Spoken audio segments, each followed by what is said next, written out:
Hi, this is Lisa Anderson with APICS Inland Empire. We are very excited to have Kim Tallman here today to speak with us. And I'm going to tell you a little bit about Kim. She is Director of Strategic Engagement for Arbella Technologies. Kim has extensive experience working with distribution companies across various departments, including warehouse operations, hazmat handling, fleet management, and DOT regulatory compliance. Kim has been a Microsoft partner channel for over 10 years, helping companies streamline operations through digital transformation, our topic of the day. And she's very skilled at challenging the status quo and encouraging customers to adopt sound technologies that utilize technology to achieve long-term strategic objectives. So we're very excited to have Kim with us today to talk about the digital transformation, the new era of transformation in supply chain. So I have all of the participants muted, but please go ahead and submit your questions via chat or Q&A, and I will ask Kim questions throughout, and then I will also wrap up with by talking about our upcoming events and our special executive panel and networking symposium coming up in a couple of weeks. So with that said, I'll turn it over to Kim. So Kim, thank you, and thank you for your patience in getting started today. And we look forward to hearing all about the digital transformation. Of course. Well, thanks for the introduction, and thanks for having me today, and for everybody spending their lunch hour with me. So today's topic is digital transformation. You can see my screen okay, right? Yes. Okay, perfect. All right, so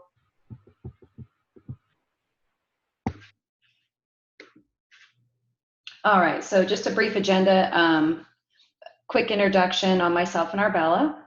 We're going to talk about what digital transformation is and have a practical example of what that could look like in the supply chain industry.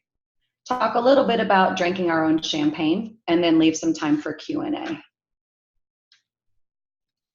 right, so I'm Kim Tallman. I'm based in Henderson, Nevada, and I'm with Arbella Technologies. Lisa went ahead and did the introduction for me. So I would just kind of add to this saying, you know, I've been in the partner channel for over 10 years, but kind of my early beginnings of my career prior to consulting started driving a forklift in a warehouse and loading trucks. And that sparked my interest in supply chain and furthering my education, and later moving into consulting and passing that education along to clients.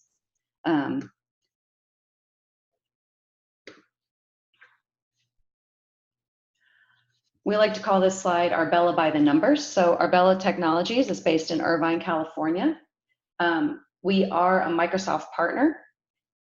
We are gold certified with Microsoft, as well as we are part of the inner circle for Microsoft for 2019 and 2020, which means that we're in the top 1% of Microsoft Global Partner Network partners.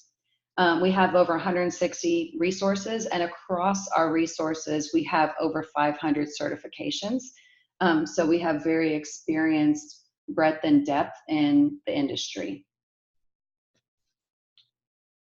Overall, our industry focuses are into different groups of manufacturing distribution. We do deal with professional services, engineering, field service, back office, functionality, travel, hospitality, and some accelerators. We focus on business applications and leveraging the Microsoft stack to run your business. And we'll come back and talk about some of these different business applications later on after we talk about how digital transformation can be utilized within your business.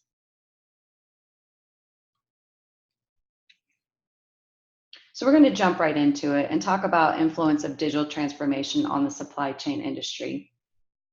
We're really going to cover four things. I think there's a lot of terminology in the industry.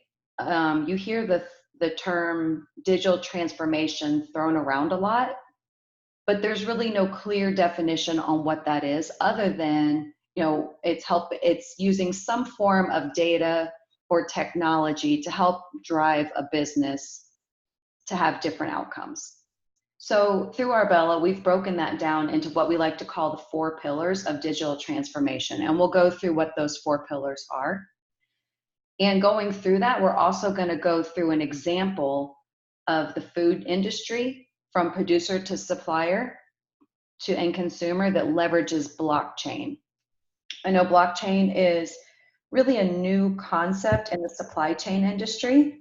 So we're going to talk a little bit about how it works, what the steps in the process are, how it can be leveraged, and then utilizing technology to be able to hit those 4 pillars of digital transformation that we're talking about. So we're going to do a practical example of producer to consumer.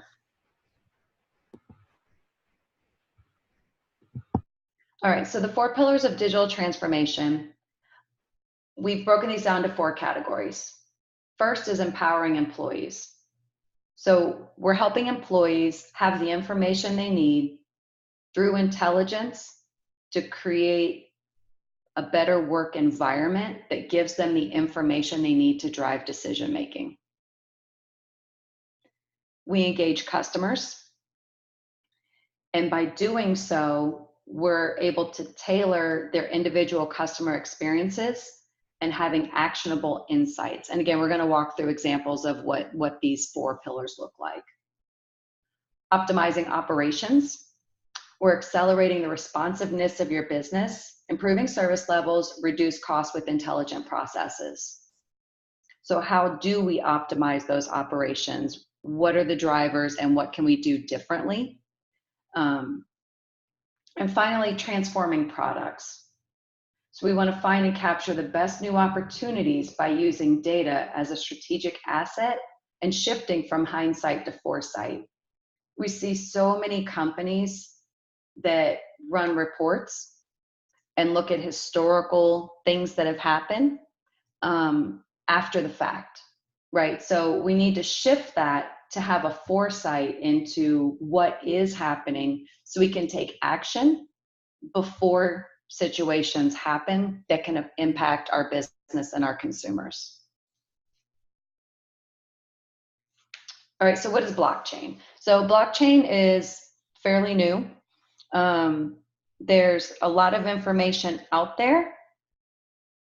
And I don't know if any of you have kind of learned or read some articles about blockchain or if you're using it today. It's a really nice concept of how you can really streamline communication throughout an entire process. So blockchain in general, think of the blocks as these individual things that happen in a supply chain. And I've just listed kind of our 4 pillars of digital transformation over here to the side: customers, products, operations, employees. But there's still kind of all these missing disparate pieces of the supply chain industry. So what blockchain's doing is bringing those all together and saying, okay, how can I have a more 30,000 foot view of what's actually happening and identify where there could be breakdowns or issues along the way. So we're going to look at the blockchain through a dairy production example. And the pieces in the supply chain essentially are that I have a dairy farmer that's going to create the milk, processor that processes that milk for consumption, a distributor, and retailers that sell it to the consumers. And then what goes along with that, there's multiple transport providers that happen along the way. There's the products themselves, and we know there's some compliance things that need to happen. So the blockchain is essentially putting all of these together, taking a foresight view. So instead of saying at the retail level, oh man, we have a problem, my shipment didn't arrive in time, I'm out of milk on the shelves, consumers have complained that it doesn't smell right, or there's been some returns to the store or something like that. We can identify issues by having better communication and visibility backwards through the chain prior to having issues at the retailer level. So that's really the intent, is to get that information along the way instead of after the fact.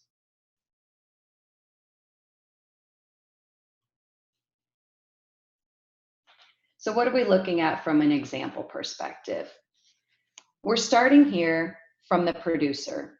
So we have a milk producer that supplies milk to a food processing company. And the next step is that milk goes to the food processor. And we're going to talk about in a little more detail what some of these terms are. But what happens at the milk product facility, at the food processor facility, is that the product's being sealed in an IoT-enabled package for shipping.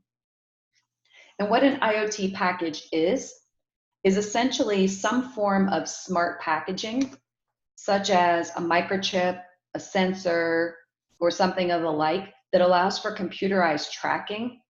And the intent with that is to be able to do data exchanges and communications with other connected objects.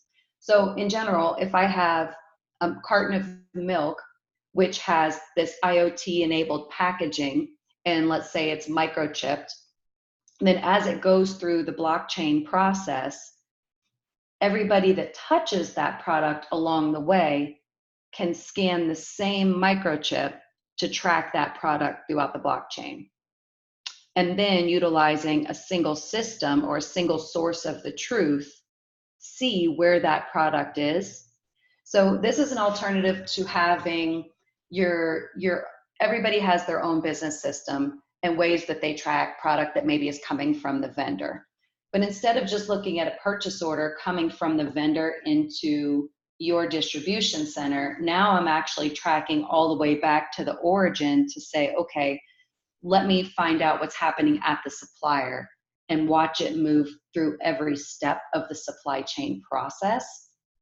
And that tracking happens by having an IoT-enabled packaging. So everybody's tracking the same carton of milk with the same tracking number. It's not changing due to various systems or various companies changing hands of the product. So I'm literally looking at it from producer, farm to table. So we'll talk a little bit more about IoT-enabled packaging and how that works, but that's kind of the gist of it, is basically I have some sort of microchip or sensor that's going to track the package along the way. In addition, we have what are called smart contracts. And what a smart contract is it's also known as a crypto contract. Smart contracts are computer protocols intended to digitally facilitate, verify, or enforce the negotiation performance of a contract. So what this does is a smart contract is a digital contract. It cuts out a third party, and it's creating rules to say, okay, every step along the way of the suppliers, the food processors, the carriers, everybody must follow the rules defined in the smart contract. That could be making sure that it's scanned in using that IoT-enabled package at every step. That could be saying, hey, the package has to be maintained with these temperatures for regulations and compliance. And it defines what the contract conditions are. So what happens if somebody violates the conditions of the contract? So if carrier 2 doesn't scan the product in, then there's going to be some liability in the contract to deal with that. So in general, a smart contract is not necessarily, a written legal contract that goes through multiple people. It's a digital contract with a computer protocol associated with it to facilitate the boundaries of how the blockchain works and what each individual responsibility is for every step along the way, and what the penalties are if something doesn't happen. So walking through this process, we've got the producer produces the milk, goes to the food processor. Maybe the IoT-enabled packaging happens here when it's actually processed and labeled, or it could happen back at the producer. The smart contract says what the terms are. Say, hey, we've got to make sure this milk stays within range so that it's compliant with all of the dairy regulations. terms of shipping are registered using a smart contract on the blockchain. So these trucks are likely refrigerated units, reefers, that are carrying the milk, and what types of trucks and what those look like and what IoT may be enabled on the trucks can be defined in the contract. So we may have some steps for carrier 1 to follow in transport, and then some additional steps for warehouse to check it in for the distributor when they receive that product into the warehouse to say, yes, it's here, we got it in, etc. So you can see the visibility through the supply chain. And then when it leaves that distributor to go to the retail store, it may follow the same steps. I need tracking on the carrier. I need to know what the temperature control is of that truck. And I need to make sure if it's going to be on time so that my shelves aren't empty. Every step along the way, with every time the product change hands, the smart contract gets updated. So there's updates at every checkpoint along the way throughout the blockchain. And this is what gives you the visibility from the farm to table.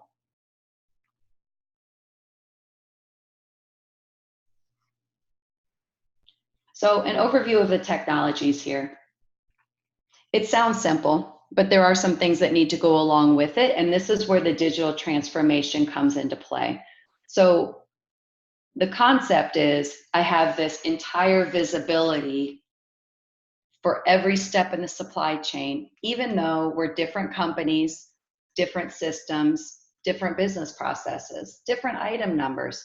It doesn't matter because the blockchain is creating a single source of the truth with a single ledger of transactions. And if anybody tries to, say, delete or change something in the record along the way, everybody in the blockchain is notified. So there's no skipping steps or trying to circumvent reality. So an overview of the technologies. AI is artificial intelligence. So you can add other technologies to be able to really have the visibility into the foresight of decision making. So you have the blockchain, you see all these steps that are happening along the way and through the blockchain visibility, but what do we do with that information, right?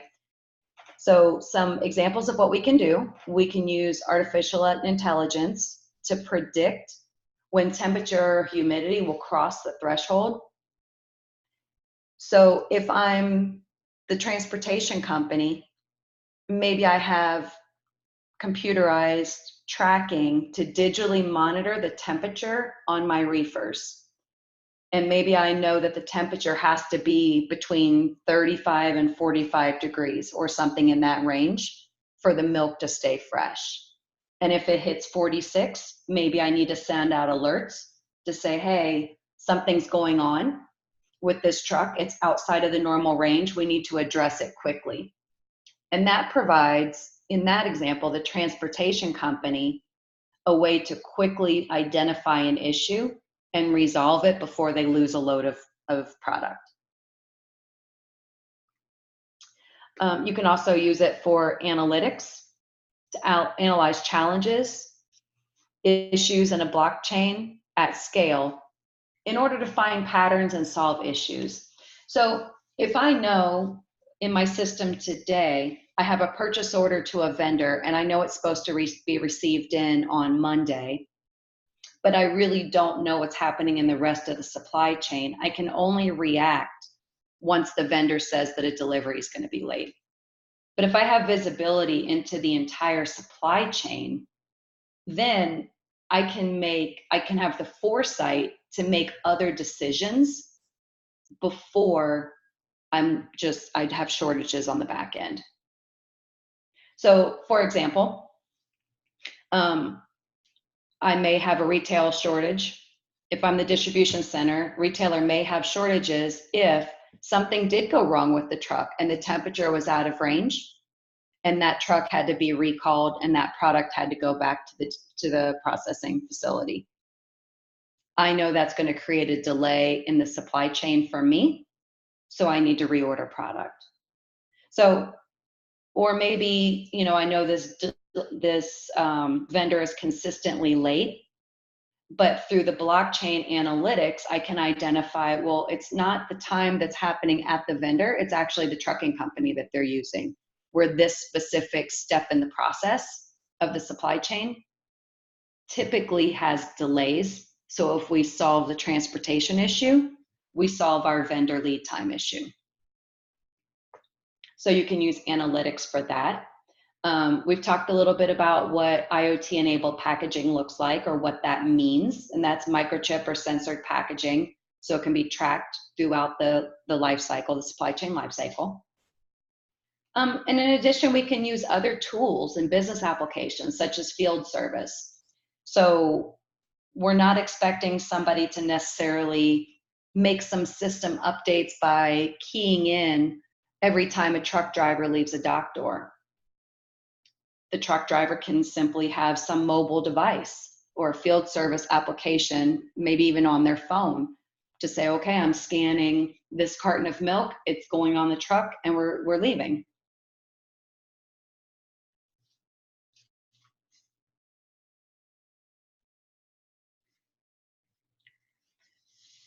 All right, so I'm going to circle back to the 4 pillars of digital transformation and go through some examples of each one of those pillars.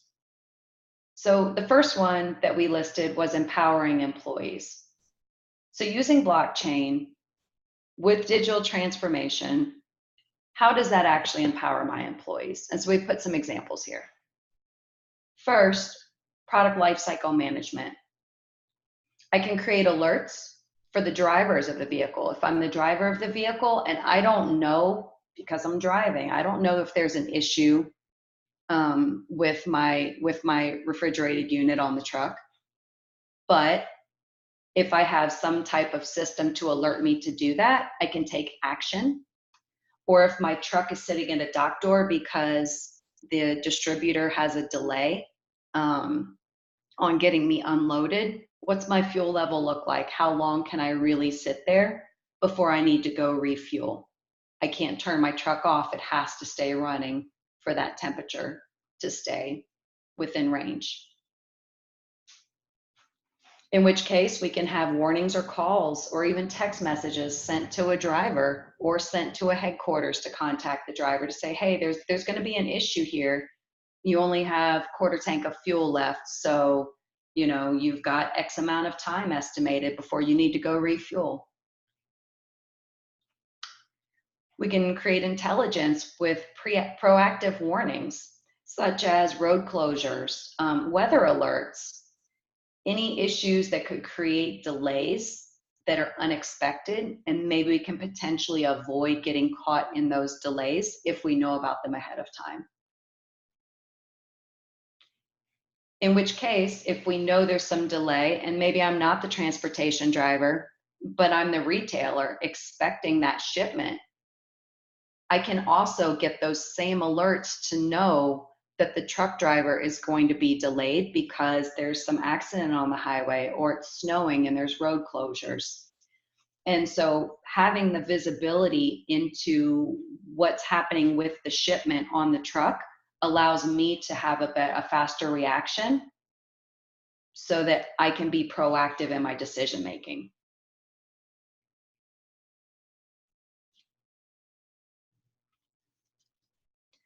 Another pillar is engaging customers. So when a customer calls and says, hey, there's something wrong, I want to prevent, obviously in this scenario, I would want to prevent any recall and any media surrounding that. I don't want to harm my consumer base, obviously. So what can I do to proactively avoid being in that situation? I'm looking for any violations to the smart contract. If somebody had the temperature out of range, if they didn't check in the product at a step along the way in the blockchain, that can be a smart contract violation, and they're penalized for that. And knowing that at the end of the supply chain, means that I can proactively address that and not have to wait until a truck shows up at my dock door to say, oh, hey, something's not right here. And I can use tools such as customer engagement to create cases so that if I get a call from a customer or I get a call from a retailer saying, hey, something's not right with this shipment, I have the visibility through the blockchain and the scanning of the IoT packaging to know where the breakdown occurred. So I'm able to engage my customers by tracking back to the specific issue within the blockchain, as well as identify any violations in the smart contract to be proactive in my decision making. Another pillar is optimizing operations. And through operations, what am I getting? I know that I'm still producing, transporting, and selling the milk products. I want to avoid problems to begin with. And to do that, my problems could be temperature issues. They could be lead times, addressing where something is breaking down in the supply chain that's creating a delay, and having analytical data.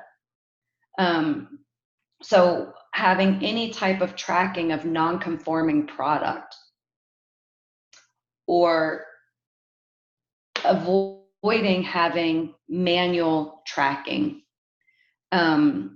For example, an ISO certified business that may have to do non-conformance forms or may have to document any time there's an issue in a supply chain.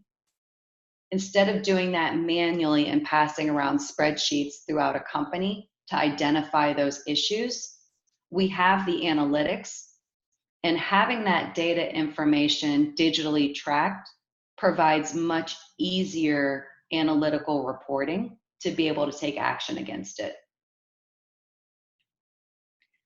Taking a push versus pull approach, or I'm sorry, a pull versus push approach to using IoT, sensors, and blockchain. And that relates to the tracking through the smart packaging of where a product is every step along the way, and help evaluate lead times by suppliers. So if I have more than one supplier, how are they performing? And I will capture all of that data of where the breakdown occurs.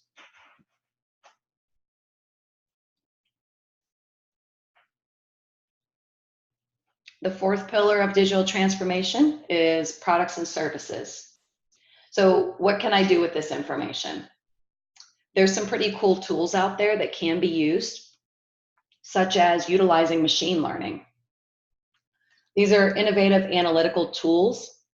So through machine learning, I can look at trends. I can look at how long product takes for a lead time each step of the process, and even create some suggested demand and forecasting and adjustments for when I should be reordering product, what those lead times typically look like, and how they may fluctuate due to holidays or seasons throughout the year.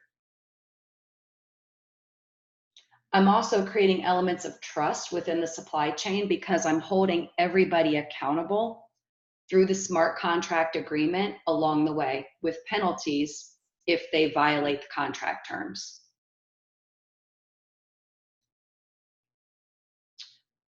I can offer increased pricing. So if I'm the distributor or I'm the producer, I can offer these services for an increased revenue to say, hey, we're going to provide this to you so that you have this visibility, so that you know what we're doing to build that confidence in the relationship. And that may come at an additional charge, but you do get that visibility along the way, which then in turn creates new lines of service and offerings.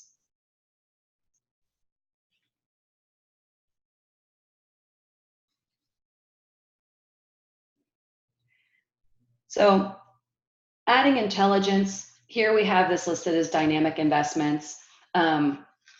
At Arbella, we utilize we're a Microsoft partner, so we utilize the Microsoft stack.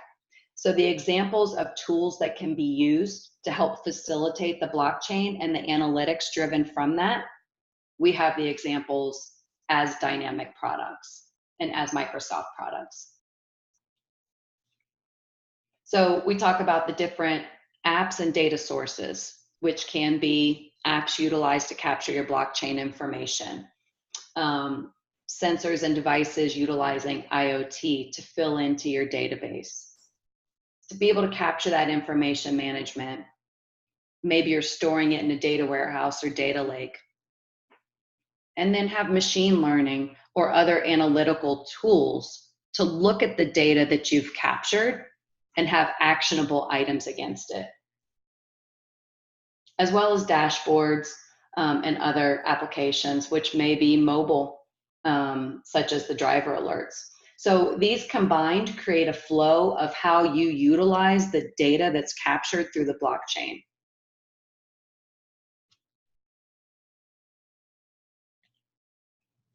We have a sample of what a dashboard can look like using Microsoft Azure, and this one is specific to blockchain with a refrigerated transport unit. So I can look at what's happening, and my validator nodes are stops along the way based on the smart contract.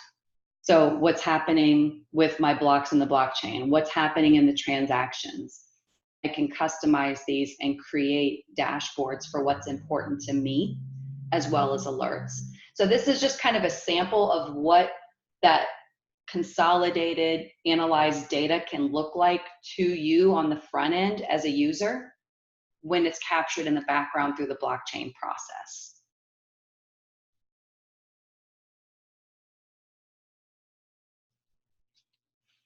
Some additional examples of tools and applications that can be used. Productivity tools in the Microsoft ecosystem, you're likely using one or more of these, such as Power BI for analytics, Outlook, Skype, SharePoint, etc.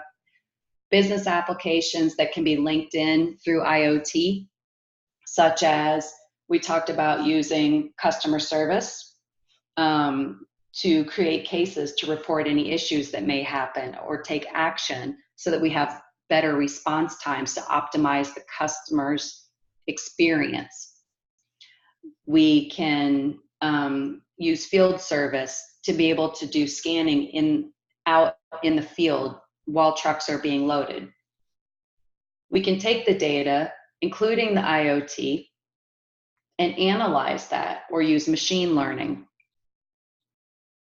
And then use other third-party applications or other data sources, which could be coming from the blockchain, to then say, okay, what are we going to do with this information and have the output? So there's a number of tools available out there to help facilitate this blockchain process.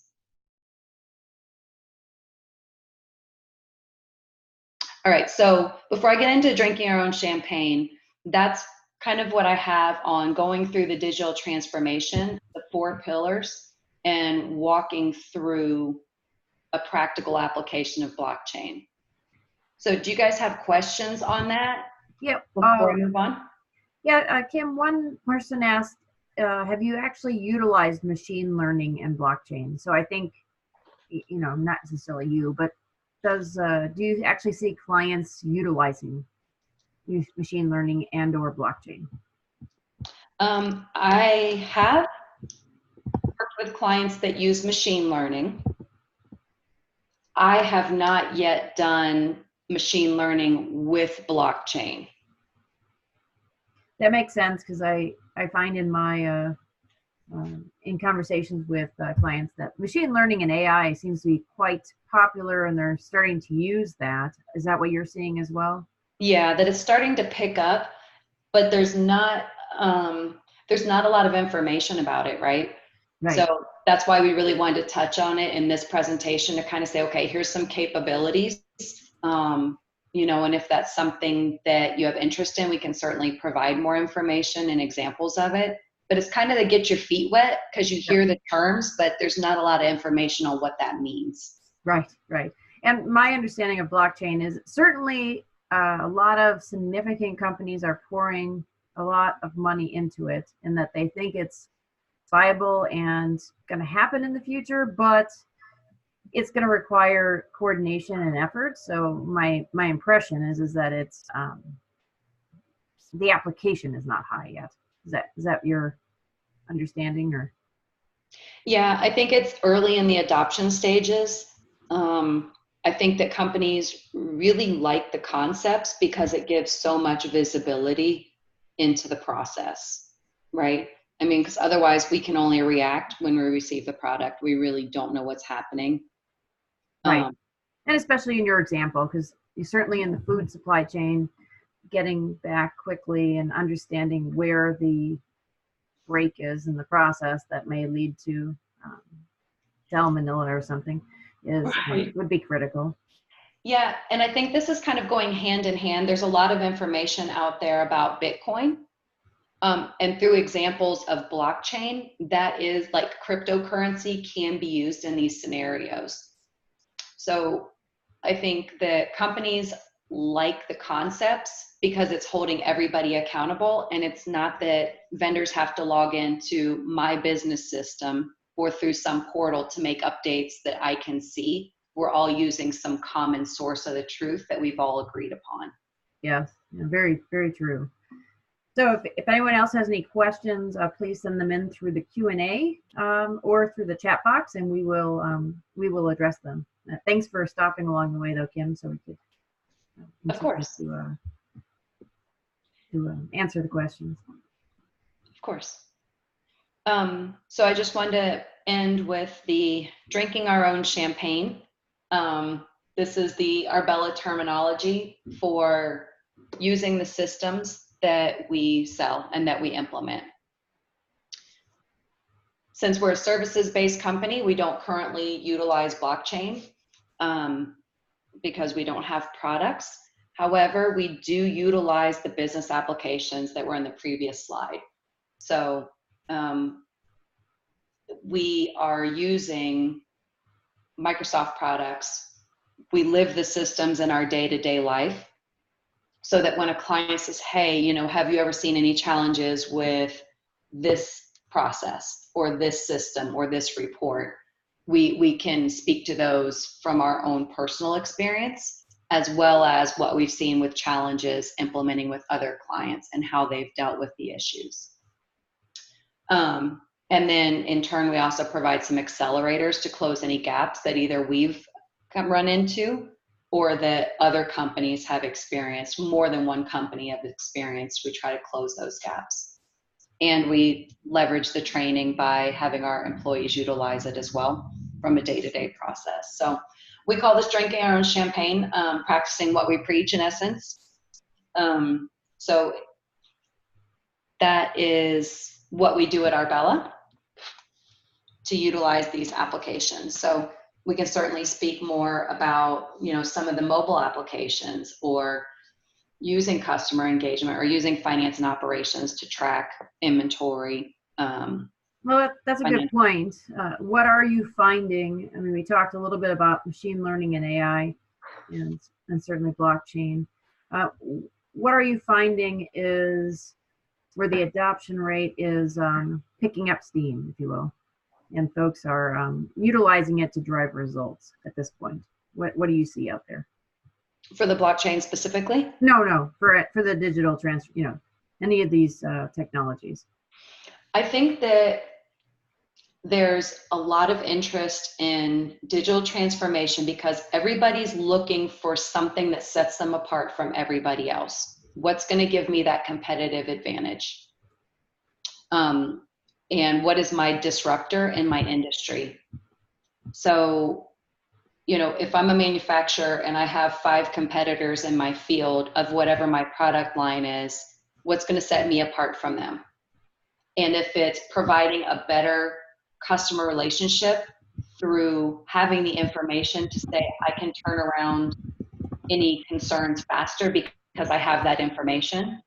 And, oh, by the way, customer, if you want to see what's happening with your product, maybe my customer is I'm a manufacturer, my customer is a distributor, that distributor, maybe I provide a service of a blockchain, or I have the visibility into the blockchain and can provide, hey, Mr. Customer, this is where you're at in the process because I have that visibility.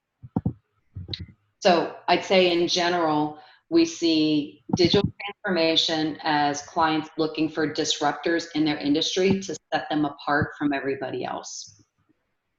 Yeah. And most of that's really geared towards insights, analytics, and being able to proactively make decisions and changing from being a reactive company. We see that a lot. So are you finding a lot of interest then in predictive analytics? Yes. Yes, I'd say Power BI and kind of the collective analytics are maybe a little bit higher up than the predictive. Right. Okay. So just to explain for, I don't know how familiar everybody is, but can you explain the difference between like a Power BI type solution and predictive analytics? Sure. So predictive analytics are basically using machine learning to saying, look at trends, look at what's happening throughout multiple transactions and generate a summary for me to say, instead of me keying in a spreadsheet and having formulas in the background, to try to look at trends such as economic order quantities or an ROI. Maybe I can look at trends to say, well, have machine learning look at trends and provide me an output to say, if you make these adjustments, this would be your outcome. And this, to move one way or another without trying to manually do that. Power BI is a reporting tool, a very powerful reporting tool that connects to multiple databases. So it doesn't just have to be with the Microsoft Dynamics product. It can be with other sources too. So let's say I have a company that is maybe multi-company, multi-country, and they're only going to move one company at a time onto a new system. But I need analytics from all of the other systems to roll up some consolidated financials or to get a holistic view of my inventory. I can use a tool like Power BI to consolidate data across multiple systems and then provide that output. Yeah. Sorry, go ahead. I was just finding that that's very popular. Yeah, it is. And it provides the dashboards that I have in one of my other slides on the Azure. Like these type of dashboards, and there's a lot prettier ones also, but are driven based on the power of Power BI in the background. Got it. Yeah, that makes good sense. And to your point, I'm seeing interest in predictive analytics, especially as everyone seems to be focused on what will be sold and how they can better forecast future business, as they're starting to see the value of that. But to your point, it's right now we're my clients are in the same spot where they're not all of them have a dashboard and slicing and dicing capabilities, so they have to work there first. Yeah, I think I kind of group it down into two types of clients that are going to a new system who want to leverage some technology, but maybe not jump in head first. And then clients that are kind of established in their business processes and have some growth plan. They're more interested in, okay, now that I've kind of established some systems, how do I leverage what I have and what else can I do to improve now that I've really set the framework for growth? Yeah, yep, exactly. Now we do have another question here from Carrie, and she's asking, how do the various companies in the supply chain of a product actually participate in the blockchain? Is it a software system they all have to purchase? I mean, actually, that's a really good question. Like, how does it actually work? Yeah, so there's a number of, so it's updated through the internet. It's literally through the IoT. And it's interesting because I actually asked the same questions when I was learning about blockchain. I'm like, all right, well, whose system does it actually use? I didn't have a clue. So I've learned there are blockchain systems that you can sign up for, which are, they're basically an internet-based tracking system that everybody has access to. So you can either create your own through, say, a Power App, or like Microsoft Azure has a basic blockchain offering. So there's a number of services that are available. I didn't put a slide in for that, but there's 5 or 6 different services offered through the internet that you can sign up for to facilitate all of the steps along the way. Because I had read something that Amazon was offering a service too. Is that like one of them? Or is that something different? It may be. Because essentially, like, you're not having everybody in the supply chain connect to your system, or like picking one of the supplier systems for everybody to link to. It's an independent internet-based system that each group in the blockchain says, these are the terms we're going to agree to. The smart contracts are linked to the internet agreement, and then the requirements of the check-ins at each step along the way happen by each company. And then from your system that you're utilizing, in order to update the blockchain in the internet, you can write applications or a Power App or something like that to update the blockchain for you. So it's not like you have somebody that's, keying in blockchain entries. You can link it to a mobile device scanner and then just have an application update the blockchain based on what you just scanned on a box. So you have your system, or every company has their own business system, and then they link it to the blockchain system for specific tasks. Right. I receive the product, send out a little IoT update to the blockchain to say I received and I scanned the smart tag on this particular product. In a way, it's sort of like EDI, but I mean, it's obviously not EDI, but in a way, like you connect in a different way, and certainly there's some advantages, but it's somewhat like that. Is that correct? Yeah, I mean, and everybody has the same access and same visibility to the data. So I can't, so if you receive something in, you scanned a product into the truck, and we're also maybe validating the temperature along the way because we have some computerized link to the temperature. I can't go in and edit what that update of temperature was to the blockchain. Everybody makes their edits. Everybody sees the same thing. If I go in and edit it, somebody else would know that I've messed with the blockchain recording or edits, and therefore violating my contract. Right. So that's actually a really good example, because you may wish that your truck hadn't gone down too low in temperature, but there's nothing you can do about it. It just is what it is. Right. So that's the intent, right? To provide the visibility and have a single source of the truth, which holds everybody accountable on a level playing field. Yeah, it should be very interesting to see how it goes. At the APICS International Conference, I attended a couple of sessions on blockchain, and seems like there's still quite a bit of excitement about it, but it's not something that's going to happen in isolation. Like, it sounded like the head of FedEx was saying, like, no one company is, really going to make this happen. It's going to have to be a collaboration. Yeah, for sure. For sure, it's going to take agreement from multiple parties to make it work. And I think that the end result is the consumer at the end of the line will be much happier, because, just having a digital age where everyone's used to seeing anything they want, this goes along with having that instant information on my phone, right? Yeah, exactly. Well, and actually, from that point of view, maybe you could speak on mobile apps for a minute or two, and then I'd be interested in, a lot of the folks in the webinar are working at various levels in companies throughout Southern California, but also throughout the world. And so I'm wondering, which of these applications do you think that they can bring up to their leadership teams if they're not in a leadership team, where they can actually make a difference, or how would they go about doing that? But anyway, I'll let you to talk about for a minute or so on mobile first. Okay.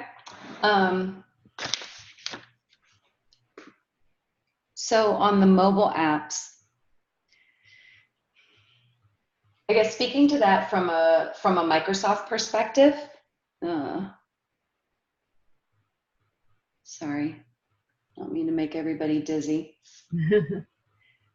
There's a number of things that you can do. There's mobile apps for Dynamics 365 itself that kind of come along with it and just have a little bit of setup. Like you can do expense reporting, time reporting, even warehouse scanning.